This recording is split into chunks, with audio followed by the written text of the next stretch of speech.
La lecture de presse du jour sur Alliance 92.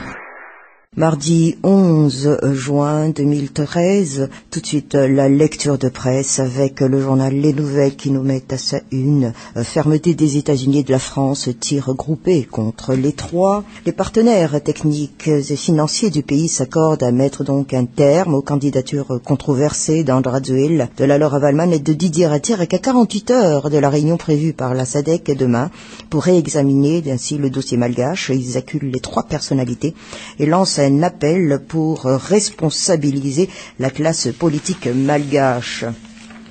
Voilà, c'est donc ici en résumé le grand titre fourni par le journal Les Nouvelles, mais en détail. Que nous dit le journal Les Nouvelles? Eh bien, en attendant que la communauté de développement des pays de l'Afrique australe, SADC, un principal médiateur dans la crise malgache, prenne une mesure à l'issue de la réunion de demain, eh bien, la France et les États-Unis pressent chacun de son côté les candidats et les acteurs politiques. Et lors d'un point de presse, c'était hier, le porte-parole du Quai d'Orsay, Philippe Lalliot, a réaffirmé la ligne adoptée par la communauté internationale depuis le tournant du 3 mai, soit l'officialisation par la Cour électorale spéciale des candidats retenus pour concourir à la présidentielle. Ainsi, je cite, la France appelle la classe politique malgache au sursaut dans l'intérêt supérieur de Madagascar et de son peuple. La France suit avec inquiétude et déception les derniers développements politiques à Madagascar. Donc on appelle ici instamment la Laura Wallman, Andra Zuel et Didier Ratir à mettre en œuvre les recommandations faites au plus haut niveau par la SADC et l'Union africaine et donc à retirer leur candidature à la prochaine élection présidentielle. Fin de citation. Mais quand même, il a été appuyé donc à travers ce point de presse, et je cite encore, comme la SADC et l'Union africaine, la France ne reconnaîtra pas le résultat des élections si ces trois candidats persistent à y concourir. Fin de citation. De cet article du journal Les Nouvelles, eh bien, le sommet de la Troïka, en effet, qui s'est tenu au Cap en Afrique du Sud, rappelons-le, c'était le 10 mai, a en effet demandé aux trois personnalités de se retirer de l'élection présidentielle. Et l'organisation régionale estimait qu'elle constitue un obstacle pour assurer le déroulement paisible des élections et que cette situation fait peser un grave danger sur la stabilité de Madagascar. Un appel lancé sans réponse jusqu'ici de la part des principaux concernés. En tout cas, enchaîne ici le journal Les Nouvelles, les partenaires internationaux du pays dissuadent les acteurs politiques de toute tentative pour faire dérailler le processus de sortie de crise à travers des consultations populaires. Nous soutenons le rôle de la SADC dans le processus de médiation tout en espérant que tous les signataires de la feuille de route de la SADC s'y conformeront, a d'ailleurs précisé le conseiller aux affaires culturelles de l'ambassade des États-Unis, et ce, dans un communiqué, tout en évitant au passage de mettre en exergue une personnalité quelconque, une prise de position à laquelle le porte-parole du Quai d'Orsay s'aligne, car selon lui, eh bien, la France sera représentée donc lors de la réunion le 26 juin à Addis Abeba, et au cours de laquelle la marche à suivre face au blocage actuel à Madagascar sera examinée, comme on le dit. Nous n'allons pas parler des mérites d'un candidat en particulier, mais nous condamnons toute tentative pour faire dérailler le processus politique et abroger les engagements en vertu de la feuille de route de la SADC.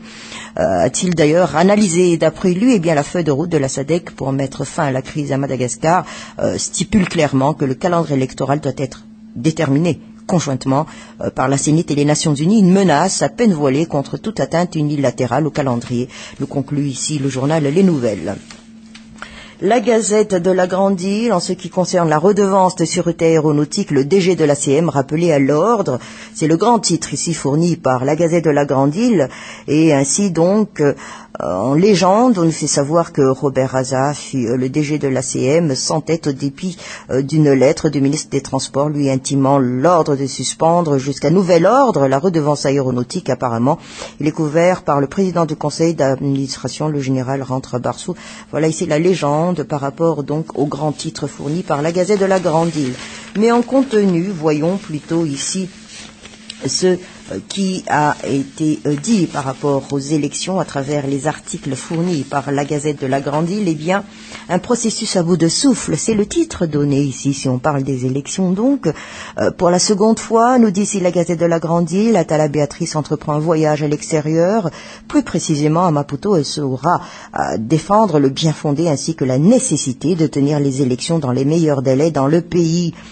Qu'attend de ce déplacement en terre mozambicaine du président de la Commission électorale nationale ou Sénite? Voilà la question ici posée par la Gazette de la Grande Île. Car sur place, plus rien ne laisse présager un avenir meilleur. Il y a vraiment de quoi attiser le scepticisme des uns et des autres quant à la mise en œuvre du processus électoral national de sortie de crise. Ce même processus, insiste ici la Gazette de la Grande Île, au contraire, semble désormais à l'origine des grands mots rencontrés en ce moment à travers toute l'île, notamment à partir donc du moment où certains acteurs politiques locaux ont décidé de faire bloc pour une nouvelle retouche du calendrier électoral avancé par la Sénite et les Nations Unies, tandis que d'autres, eh bien, insistent sur le maintien de celui-ci dans sa version actuelle. L'on ne sait plus dans quelle direction la Grande Île se dirige actuellement. Nous fait savoir ici la Gazette de la Grande Île. Ce qui est sûr, c'est que le pays marche sur des œufs et que tout cela risque de finir mal, très mal, insiste encore ici la Gazette de la Grande Île, à moins qu'à l'issue de son voyage à l'étranger, eh bien, Atala Béatrice trouve des solutions de toute dernière minute. Ou faudra-t-il un miracle pour que Madagascar puisse se remettre enfin sur la bonne voie?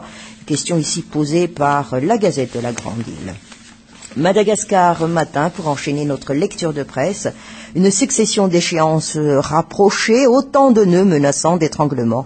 Les élections, c'est le titre ici fourni par Madagascar matin. Le Conseil du gouvernement ce jour va annoncer donc la couleur de l'avenir, 24 juillet au report, nous dit ici Madagascar matin. Le 12, dès le lendemain donc, la SADC émettra un avis qui conditionne la suite. En attendant, eh bien, la Sénite table toujours sur le 24 et rogne sur sa marge de sécurité quant à la date limite pour l'envoi du bon attiré du bulletin unique, l'essentiel demeurant pour elle que le lot des impressions parvienne donc à l'Arbi impérativement le 8 juillet et 24 juillet au report dans un cas comme dans de l'autre. On n'évitera pas les précipitations, mais les deux restent du domaine du possible. Demeurent les choix et la menace des épées de Damoclès en conséquence et en cascade. Voilà ici la légende par rapport au titre donné par Madagascar matin. Mais 24 juillet, seule date reconnue par la Sénite, premier tour de la présidentielle s'entend ici, eh bien, Madagascar matin de nous dire que toutes les activités de la Commission électorale nationale indépendante pour la transition, Sénite, tourne autour de l'élection présidentielle, dont le premier tour est maintenu au 24 juillet jusqu'à nouvel ordre. Insiste ici Madagascar matin. En effet, la commission en charge des élections à travers son rapporteur général a avancé hier que les préparatifs d'ordre technique se poursuivent dans cette optique au sein de tous les démembrements de l'institution. Ainsi, Fan Rakotondrazak estime, nous dit ici Madagascar matin, qu'il estime donc nécessaire de discuter de près avec les partenaires techniques et financiers, expliquant le voyage ainsi du président de la Sénite en terre africaine. Et dans la même foulée, sur le plan technique, la date du 8 juillet prochain, donc c'est le détail plus fourni ici à ce sujet, date à laquelle les bulletins uniques de vote imprimés de la CENI d'Afrique du Sud doivent arriver au siège de la Sénite centrale, et ce dans le cadre de la tenue des élections aux dates prévues par le calendrier électoral, constitue l'échéance à respecter. Et l'ultimatum a en effet été lancé alors que certaines candidatures à l'élection présidentielle posaient problème pour la communauté internationale et l'organe même. Une solution sur leur retrait ou non devait être trouvée avant-hier, c'est-à-dire lundi, date à laquelle la CENI d'Afrique du Sud devait recevoir ainsi les matrices pour les bulletins uniques de vote à imprimer. C'est vrai que l'ultimatum a pris fin, mais il faudra finalement attendre la réunion de la SADC du 12 juin prochain, c'est-à-dire demain mercredi, pour envoyer ces fichiers. L'Afrique du Sud, s'alignant sur la SADC concernant le cas malgache, a d'ailleurs poursuivi la source auprès de la Sénite. Mais les échanges se poursuivent cependant entre les deux institutions en attendant donc la décision finale. L'Express de Madagascar, en ce qui concerne le Conseil à Mazoriv, Bérézik est dans une mauvaise posture. C'est ici en grand titre donné par l'Express de Madagascar. Le Conseil de gouvernement de ce jour s'annonce chaud, nous fait savoir ici l'Express de Madagascar à travers sa légende. Certains ministres comptent mener la vie dure au Premier ministre Omer Bérézik qui hésite à signer le décret de report de l'élection présidentielle. 4 ministres pro-Raduel concernés par le décret entendent ne pas lui faire quartier. Mais de son éditorial, eh bien, périmé ministre. Voilà, ici, c'est le titre de l'éditorial de l'Express de Madagascar. Ici, on parle aussi des élections à consommer avant le 24 juillet ou le 23 août. L'élection présidentielle est un produit, le seul au monde, qui a 2 dates de péremption, selon qu'il soit fabriqué par la CENIT ou le gouvernement. Les 2 institutions disputent la paternité depuis une semaine et recourent à des exégèses pour mettre à profit les subtilités ou plutôt les non-dits de la loi. Mais quelle que soit la date réelle, nous dit ici l'éditorialiste du journal L'Express de Madagascar, le produit provoque déjà une intoxication alimentaire au niveau de la population totalement dégoûtée et dépassée par la tournure prise par les événements. Autant elle est indignée par le comportement et l'attitude irresponsable des politiciens malgaches que montrer une fois de plus qu'ils sont tout sauf des dirigeants dignes de confiance et conscients du danger auquel ils sont en train d'exposer le pays, autant elle est outrée par l'omnipotence de la communauté internationale dont la position signifie que le droit de peuple de disposer d'eux-mêmes reste une belle utopie. Eh bien, tout semble périmé aujourd'hui, constate ici l'éditorialiste. La feuille de route et toutes les institutions qu'elle a générées sont en situation de paralysie. La transition de consensus fonctionne qu'à un cas, avec un gouvernement bicaméral composé par 2 cabinets bien distincts que le Premier ministre a toutes les peines du monde à gérer. Il se fait d'ailleurs charrier sur les roses par ses propres ministres, quand l'un d'entre eux ose affirmer qu'il est loisible au président de transition de le virer. Quand la situation est bloquée, on sent que l'insubordination, l'insolence sont devenues une règle d'or, nous précise ici l'éditorialiste de l'Express de Madagascar. On se demande ainsi si le Premier ministre sert encore à quelque chose et si son cabinet est toujours maître de la situation. La gestion du pays va de travers depuis quelque temps et tout semble hors de contrôle. L'insécurité, par exemple, franchit chaque jour un nouveau palier, la violence et la cruauté atteignent le sommet et battent d'une nuit à l'autre des records à la vitesse d'Usain Bolt. En face, eh bien, c'est presque les néants, constate ici l'éditorialiste de l'Express de Madagascar. Les responsables des forces de l'ordre s'amusent à tenir des conférences de presse pour annoncer par-dessus le marché que le nombre de leurs interventions a baissé. Or, eh bien, la sécurité en elle-même est un cas de force majeure, tout fait qui aurait justifié un report des élections sans devoir monter des scénarios ridicules et compromettants.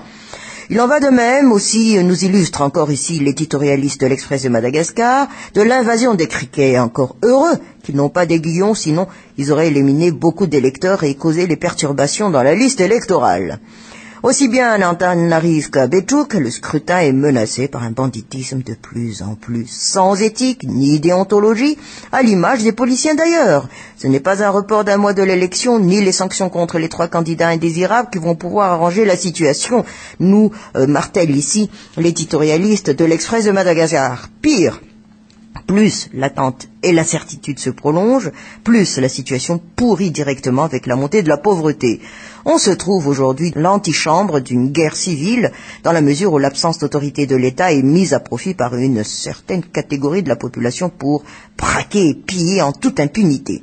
Bref, dans sa conclusion, à l'éditorialiste de nous dire « Tout laisse encore croire qu'on s'est engouffré dans un cul-de-sac électoral. Le contexte est devenu tel que la vérité des urnes risque de ne pas être un absout. » Le journal La Vérité... toujours par rapport à l'élection présidentielle, la primature bloque le processus. Inexistence de loi sur la vacance de la présidence, déjà un cas de force majeure, selon Marinck. Bien, ce sont les 2 titres ici fournis par le journal La Vérité. Mais voyons un sujet par rapport au pétard, justement, et l'insécurité. Prise de mesure par le ministère de l'Intérieur, c'est ici en page 3 du journal La Vérité, et comme chaque année donc à l'approche de la fête nationale, l'on ne s'entend plus avec les détonations de pétards dans la capitale et ses environs. Lorsqu'elle crée des confusions en faisant penser à des coups de feu dans une situation où le climat d'insécurité justifie la paranoïa, les autorités sont obligées d'intervenir, nous dit ici le journal La Vérité. Ainsi donc, face à la recrudescence du phénomène avec l'usage de plus en plus poussé des pétards à des fins douteuses, le ministère de l'Intérieur a pris des mesures tendant vers l'interdiction de la commercialisation et de l'usage de ce qu'on dirait ici jouets entre guillemets, prisés des plaisantins. Thierry Rakoutnariv, responsable au sein du ministère concerné, a souligné d'ailleurs que l'infraction à ces nouvelles règles expose directement son auteur à de graves sanctions. Il en appelle d'ailleurs à tous les représentants de l'État au niveau local, chef district, chef Foukoutane, préfet de police à faire tout ce qui est nécessaire pour que la loi dans ce sens soit appliquée. L'interdiction concerne plus particulièrement les endroits où il y a une forte circulation de personnes dans les écoles et les hôpitaux. Moi, je dirais que c'est dans toute la ville et dans les quartiers. Il reste à savoir si réellement les chefs Foukoutane prennent des mesures là-dessus. Courrier de Madagascar pour terminer notre lecture de presse. Dr Rakoutmalala Nirina, Atov Nififtan Rama Sash. 31,5 milliards d'euros pour les pays ACP. Madagascar risque de ne pas en bénéficier. Les deux grands titres ici, fournis par... Tiens, le mot fourni est toujours revenu dans notre lecture de presse de ce jour. J'en prendrai note. Mais en page 2, eh bien, ici, Courrier de Madagascar nous donne en titre le plus gros saphir d'Ilaka mis en enchère, mis à prix. 180 millions de dollars. En détail, eh bien, l'un des plus gros saphirs du monde, un joyau de 61 500 carats dénommé le saphir du millénaire, extrait à Madagascar en 1995, fait actuellement donc l'objet d'une vente aux enchères dans les Émirats Arabes Unis et sa mise à prix de 180 millions. Je réitère le montant. Nombreuses ont été les offres, notamment celles en provenance du milliardaire de la Chine ou d'autres pays asiatiques. Néanmoins, ils l'auraient acheté pour l'enterrer dans leur collection personnelle, ce qui va à l'encontre de notre objectif qui est de le montrer au grand public, de préférence dans un musée. Voilà ce qui a été dit par Scott Chapman, le représentant des propriétaires qui est depuis 8 mois aux Émirats Arabes Unis. L'idéal serait un musée, ou un richisme qui serait disponible à le prêter à un musée, le cas échéant, selon toujours donc ce représentant. En effet, nous détaille ici Courrier de Madagascar, selon ses actuels propriétaires, un consortium d'investisseurs fortunés dirigé par un certain Daniel McKinney, un entrepreneur basé en Asie. La pierre a été sculptée sur sa surface figurant les portraits de personnages historiques tels que Shakespeare, Alexandre le Grand, Mère Teresa et Martin Luther King, Einstein, Mozart, Louis Pasteur, etc. Mais pour la petite histoire, nous dit ici Courrier de Madagascar, en 2002, le livre Guinness des records du monde a déclaré le joyau plus grand saphir taillé du monde, mais ce record a été battu depuis.